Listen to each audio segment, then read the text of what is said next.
Daniel here, as always, and joined at the desk by the cat to my hat, Mr. Sam Camp. Yes, I'll have to make a note of all of these and do something about it down the road. I needed to use that. But I'm intro okay. while I it's can. still socially acceptable to pull out Yeah. Dr. Seuss. But hey, glad. Or is it still socially acceptable? Yeah. But hey, glad for you guys to join us. Again, if you guys haven't joined us at the Collison Live before, this is our kind of weekly show where we talk about pop culture and Christianity and kind of the collision between the two. And there's collisions. And there's no shortage of collisions every week.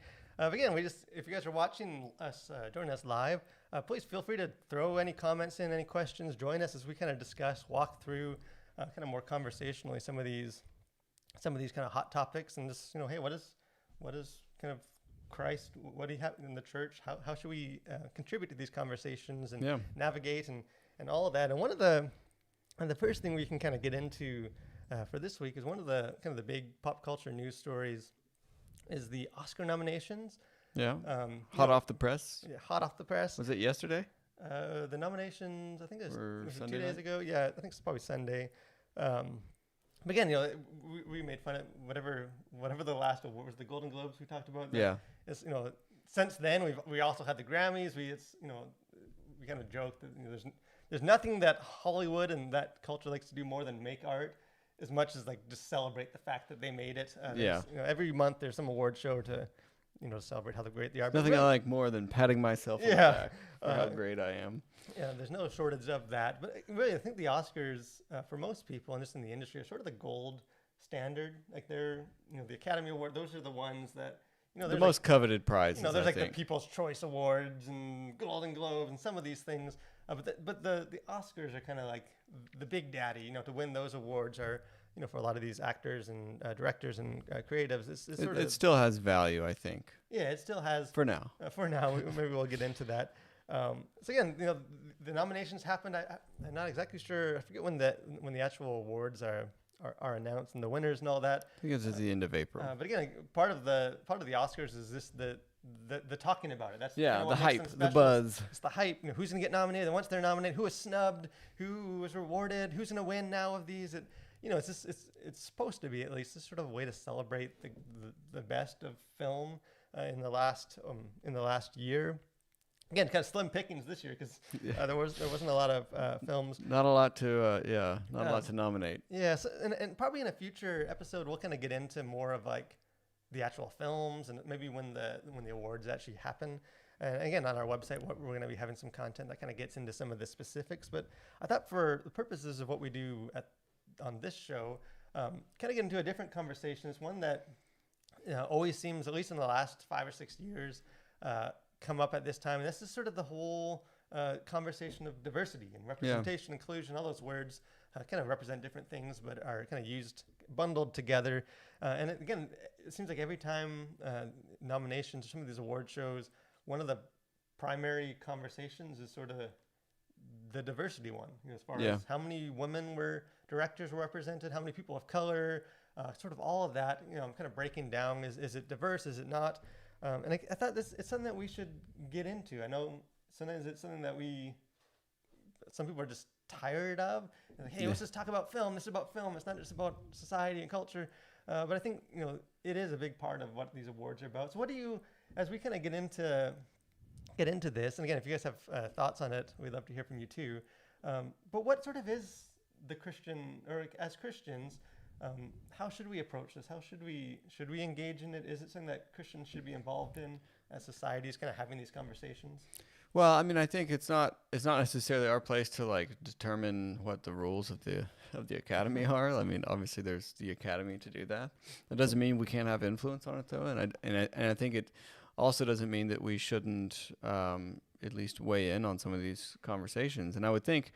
I think most Christians would agree that diversity is to be celebrated, and it's great. I think there's lots of instances in the New Testament that you have a pretty wide diversity of people coming together around the gospel, and so like that fact, diversity should be celebrated. And I think what trips a lot of people up maybe is just the way in which it's maybe presented or sort of seem to be forced on people, perhaps. That I think there's a lot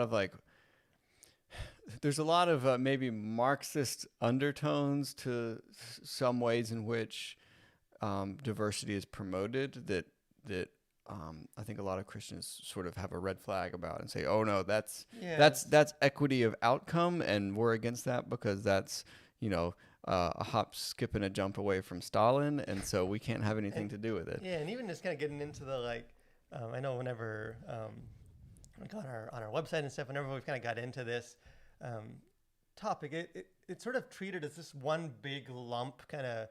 For some people, almost like this boogeyman. It gets now you're all talking about diversity at the Collision, and you know, all this sort of woke agenda and pushing all these things and pushing worldviews. And I think because of that, there's almost like a defensive posture for Christians to like, hey, you know what? There's some kind of fat and some pushy and, you know, dangerous kind of stuff on you know, sauce on this, and we're just gonna kind of avoid it altogether, not wade into this diversity thing. And I don't know. I think we've talked about on this show, you know, kind of a theme throughout a lot of these topics that we end up discussing, is just the importance for Christians engaging culture, just to think a little more intentionally about some of these conversations. Think beyond the headline. Yeah, kind of to avoid kind of reducing everything to just sort of some Twitter hashtag or talking point, and you know, say, hey, is there more to wrestle with besides just sort of a yes, no, us, them, you know, Christian, non-Christian? Is there more to it than that? So how do you think, like, for this, like, is there stuff that Christians should be affirming? Can we affirm some, but maybe not all? I think so. I mean, like, I think obviously more diversity of races being represented. I think that's, like, I don't think anybody's against that, really. I think no one's against women directors or producers, that sort of thing. Like, I think we can celebrate all that women have to offer in the film space, and I think that's a great thing. And I think because there's so many other aspects tied up into it, it can kind of get hairy, and so oftentimes Christians default to just sort of wanting to label it something and shove it off to the side. And I think, like you said, we need to be aware of just reducing things. Like, so this reductionist framework that we put a lot of pop culture stuff and political stuff into can actually be detrimental to moving forward, to making inroads into creating a more fair and equal world. Even just sort of think as like understanding the culture. I think there's obviously things that we should push back against. You know, we don't, you know, some of the things that are coming up in movies and shows that are very kind of antithetical to the gospel and Christian teaching. Again, as Christians, we should call that out. But I don't think that should stop us from just celebrating, you know, not that we make it sort of like an end goal, the be all, that, you know, the goal of our existence is to promote diversity in Hollywood. We're called to you know, a different mission. We're called to love people. But I think kind of an extension of that is, you know, as a Christian, is kind of giving people a voice that don't have a voice. I think that's what, you know, like if you look at like what Jesus did just with women in that culture that really had no power, no voice, and he gave them a voice. He gave them a prominent place in the church. You know, it's kind of the lower class he gave a voice to, not, you know, that were kind of pushed down by the higher society of that culture. That's a very kind of Jesus kind of mentality trait, that he gave a voice. And I think part of celebrating and kind of encouraging the diversity movement that we see in Hollywood is almost an extension, at least to me, you can tell me if I'm crazy or not, like, of that, of, hey, we're allowing people in our society to express themselves. It doesn't necessarily mean that as a Christian we affirm everything they express, but I think out of love we're at least allowing full expression of, you know, people that aren't just like me. Yeah, and I think that, I mean, I would agree with that, and I think that can be a very powerful thing, and I think I think that idea can be celebrated without necessarily like affirming all the worldviews that entails. And I think the same is true of people that are like you. Like you can, celebrate some movie that you really like, but you don't necessarily have to just go along with necessarily the messaging of it or whatever. But I think it's important to, to celebrate those who are having a voice now who in the past haven't. Yeah, and I think even it's beneficial, besides just being the loving thing to do and being I think, out of kind of Christian charity and love to allow that and to support that and to do whatever we can to kind of foster that. If you think of films, obviously probably the primary reason they exist is, at least today, is to entertain. They're just, you want to have a good time, eat popcorn. But I think as a Christian, part of the benefit of films is that they kind of help us experience the world through other people's eyes. They help us see how people think, whether we agree with how they think or not. Like, they give us a picture into sort of a bigger world. And I think the more diverse that is, the more opportunities for Christians we have to kind of better understand or start to relate. Like I was sharing with you before we filmed, I'm a big classic literature guy. And I just realized, hey, I can't remember the last time I read a novel by a classic novel by a female author. It's almost all men. So I've been reading through all the Jane Austen novels, which are actually really, really good. And it's just, they're different. They kind of communicate human nature and experience in a very different way than like Dickens or a male author. And so I think there's value in that kind of twofold, as far as, hey, this is something we can actually affirm, even if maybe we're, a little, also don't want to completely overshadow the fact that the Oscars are about film. They're not just about society, and it should just be the best picture. We should talk about that. But again, let us know what you guys think on that topic, and is it kind of some ways that you've approached? Is there a way to affirm a lot of it without necessarily accepting all the baggage that also comes along with that? Kind of another kind of newsy story that happened in pop culture is Avatar reclaimed its throne as the number one film at the Hollywood box office. Worldwide, domestically, it's still Avengers Endgame, but worldwide, Avatar, it came out maybe 10 years ago? Has it been and I'm sure it's been longer. 7-8 years ago. It got passed. It just released, not exactly sure what the occasion for it, but re-released in China. Made like $23 million over the weekend. So we became number one again, overtook. And again, there's kind of friendly banter back and forth between these filmmakers, kind of a Hollywood tradition. Every time one of these films overtakes the other one. So I don't know. I thought there's box office. I'm a box office geek.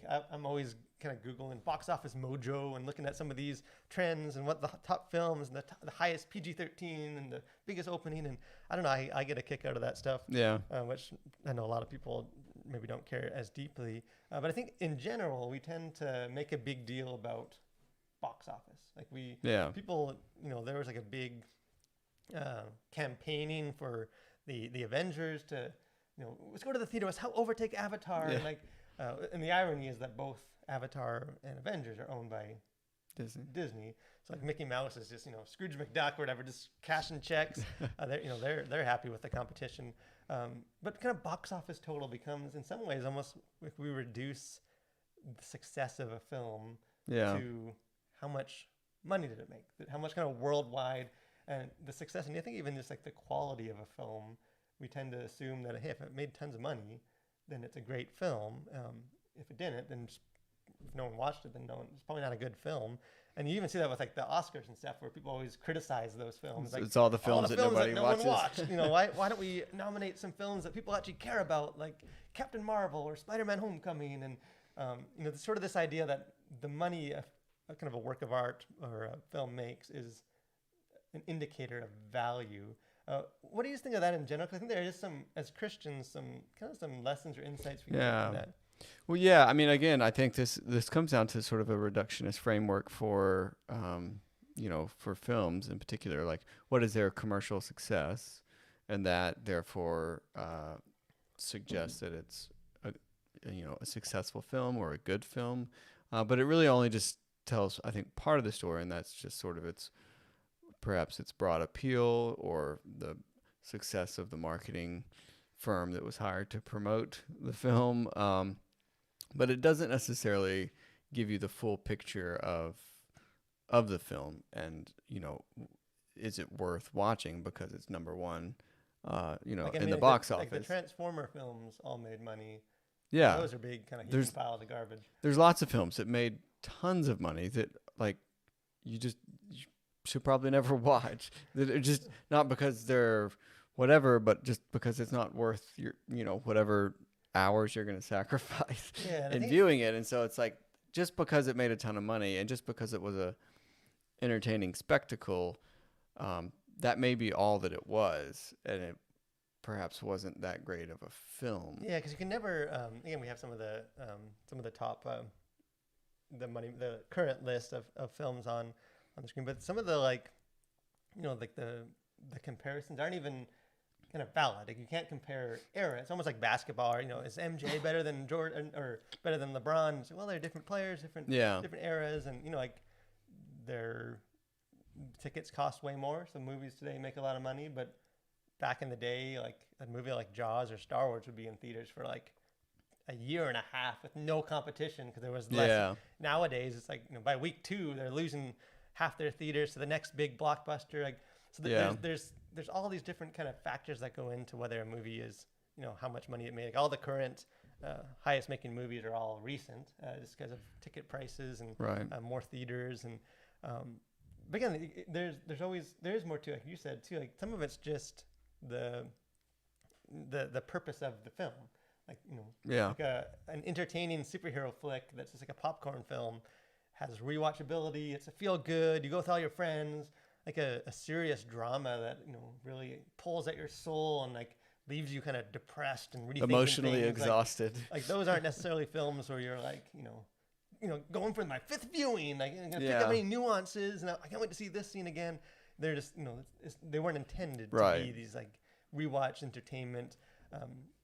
And again, that doesn't mean it's not a good film. It just means it wasn't a big marketable. Kind of another example is just like with music, or whatever. Like is the fact that more people listen to like a Demi Lovato pop song than listen to like a Beethoven symphony today mean that like she's a better musical artist than Beethoven was? Like, no, it's just it demands less of you to listen to. So again, as Christians, does it matter? Box office? No, it doesn't really matter. Like if you just love pop culture, it does. Like I remember when Lord of the Rings were hitting theaters, like I would be checking to see as like Return of the King was, how high would it go, and when like Star Wars, the Episode 7 came out, like would it overtake Avatar for the all-time record? And some of that we follow. But I think this, as Christians and as the church, as we think of like our own creating films, creating movies, or whether you're the creator or not, just sort of evaluating, are we actually making an impact in our culture with the films we're releasing? How do we know if we're making an impact? I think we kind of fall back in some ways on this problem. Right. Like if a faith-based film makes money, they're making more money than they used to. That means we're more successful. We're making better films. Is that necessarily the case? Is there a better way to think about it? Yeah, I mean, I think it would. It's just because like box office numbers are an easy metric. It kind of becomes the default metric to like measure what is a good movie and what isn't. Just because it's like, well, if a lot of people see it, it must be a good movie. And I think again, you can be kind of lulled into this false sense of success. Let's say for Christian films, if they do well at the box office, it may just be that you were good at mobilizing a bunch of Christians to go support this Christian film because it's a Christian film, not because it's a good movie. And so what that can tend to do is, give the producers this false sense of success. And so like, hey, we made a lot of money on this. There's, people want to see this. It was a good movie. Let's make another one. And it's just perpetuating sort of kind of the same bad movies or poorly acted movies or whatever, and it's not necessarily penetrating the culture. It's just sort of preaching to the choir, and you've got a motivated choir that wants to support. It's getting butts in seats. But that doesn't necessarily mean that it's. What impact is it actually having on the broader culture? That's harder to measure. but I would say that it's probably has much less of an impact on the broader culture just by the box office numbers, because we just know that like the Christian base is highly motivated to support, a film that's Christian. That doesn't mean that like it has broad appeal and it's making the rounds and it's really provoking conversation Yeah, that's among kind of the a lot of the films. population. Again, not all. There's been a lot of thought-provoking films that have done well, but some of the kind of the commonalities between some of these films that do crazy box office is that they're just not very demanding. Like they don't demand, like they're fun, they're great, they're well made. Nothing. They weren't trying to be demanding. But because they're kind of easy to digest. It's more people go to them. It's they don't have to work. It's not going to challenge them. It's going to uplift them. And I think with like faith-based films and Christian films, it's like because sometimes I think we focus so much on, well, this movie is making as much as this secular, godless film. Like we're going blow for blow, and it almost leads us to make undemanding films that aren't going to shake things up too much or push the boundaries, or because again we want to make money, and obviously Hollywood's all about money. Like, right. I mean that for the studios and stuff, it does matter if we want to show, hey, faith-based films are good for business. Like you should make them. So there's that component. But yeah. So what would you say would be a better metric for Christian movies? Yeah, again, and like, I don't know if there's any kind of one metric or answer, but as far as like worrying more about the craft, and we're not kind of pushing, kind of making a almost not necessarily an Oscar film. I don't think that's our bar yet. Yeah, it's kind of faith-based films, but not necessarily being too concerned about like, but will people see this? Like more challenging the viewers that are going to see it. And I think something like now with streaming, the box office numbers are slowly becoming a little less of a you don't necessarily have to make $300 million to get a movie out, because you just gotta get some buzz to get people to subscribe to a channel or just to watch what there's streaming service. Like, so I think in some ways for Christian films and Christian filmmakers, the rise of streaming is actually going to really help us to just start making good films that raise questions, challenge viewers, rather than just sort of feel-goody things that are going to get a lot of tickets sold. And, right. So again, I don't think that's like the number one thing that we need to focus on with like Christian films and stuff. But it is, I think, important to again, not just reduce the success or quality of a film, or even just celebrate a Christian film that made a lot of money. Doesn't necessarily mean that. Like I have some problems with like the Passion movie, which made tons of money. It's the number one earning R-rated movie of all time.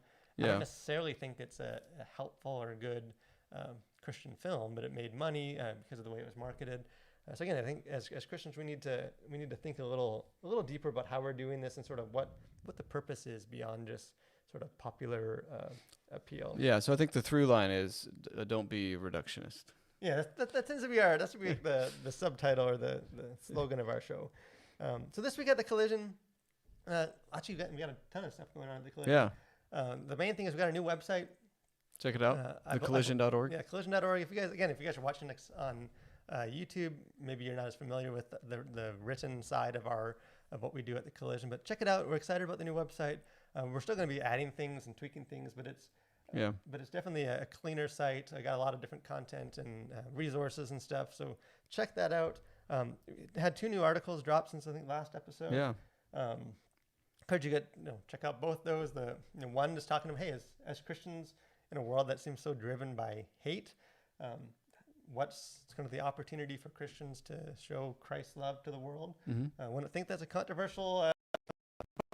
It is. But it is. But again, that's I want to get people thinking about that. And then again, we just posted an article yesterday about J.K. Rowling. Speaking of controversial posts, just sort of, hey, what can Christians learn about all this controversies involving her? Not necessarily mean that you need to go buy all our books or love Harry Potter, but I think there's some important lessons for the church and how we relate to people that we can kind of see in that. So again, we kind of walk through some of that. So again, encourage you guys to check out both those articles. Any sort of observations, anything else going on that you've noticed in culture? Something I thought that it was just cool, and it's a bit more sort of nerdy and on the technical side of things. So on brand. So on brand for me. But there's been this video going around of this FPV drone, which is first person view. If you don't know what that is, just a really fast, small drone that starts outside this bowling alley and like it flies into the bowling alley, and like it's an amazing accomplishment for like drone cinematography, and I just think it's really awesome, and you should just go Google it if you haven't seen any like first person view drone footage. It's worth kind of going down that rabbit hole for a little while, but it's a lot of fun, and it's just cool to see some of these innovations in the art of film, and some of it's it maybe has fewer practical applications, but there's a lot of really cool stuff that people are doing with drones, and more specifically FPV drones. And so I just saw it's kind of making the rounds, and that's kind of something that I'm adjacently into. And so I was like, oh, that's cool. It's like, like I think some big networks had aired it and stuff. So I don't know. That's sort of my hey, this is a neat thing that I know about, and lots of people are watching it. So, and it's just cool to see the envelope pushed in a more technical side of filmmaking, just kind of getting more interest. And so, yeah, it's still not paintballs on robot dogs, but but worth checking out. Yeah. Again, one of the things that you guys probably have seen some of the headlines too, like theaters are opening up. It's always somewhat like, I know some. Yeah, it seems like always tentative. Yeah, we're here in filming from Georgia, where a lot of things have been more open than other parts of the country. But like in New York and some of the places that are more have been more locked down are starting to kind of open up theaters. Again, as obviously we want to be safe and be responsible, but as people that love film, it's just a sign that some of it's coming back. Some of these films like the Black Widow and that have been kind of on the edge of releasing and pushed back, it seems like finally some of these are going to be hitting theaters. And again, there's a trailer for the new Marvel show. WandaVision finished. You're episode 8? Yeah, halfway through episode 8. I've finished the first 4 episodes, digging it, and I'll probably finish this week with my wife. Things are starting to happen. Episode 4 changes the game, so it's been good. But the new, I always forget the name. Captain Winter Soldier, Captain Falcon, and Winter Soldier, whatever the 2 superheroes from the MCU are in a show. And again, it's not one that necessarily interests me a whole lot. But again, I was bashing WandaVision trailers, and I'm enjoying that show. So we'll probably check it out. But any kind of final thoughts or anything? Don't be a reductionist. Don't be a reductionist. I'll say it again. Check out Ogon, a German power metal band just released Dawn of the AI. It's a good 10 songs of pure symphonic space metal. So if you're looking for that, and if that's not your thing, and you want to just get pumped up to some techno brass beats, check out Mute. I think is probably not pronouncing that right, but it's a German techno marching band, and it's awesome. Yeah, it's MEUTE. So I will be MUTE that album. But so again, thanks for checking this out. Thanks for joining us. And if you're joining us like after the fact, can't watch us live, still go ahead and throw in any comments, any questions. Yeah. Tell us why we're crazy and wrong about everything in culture, and we'll still go back and read those, and love to have a dialogue with that. But if that's all, then that's it. Have a great week, guys. Hope to see you next week, next Tuesday at 12, and continue to collide with your world for Christ.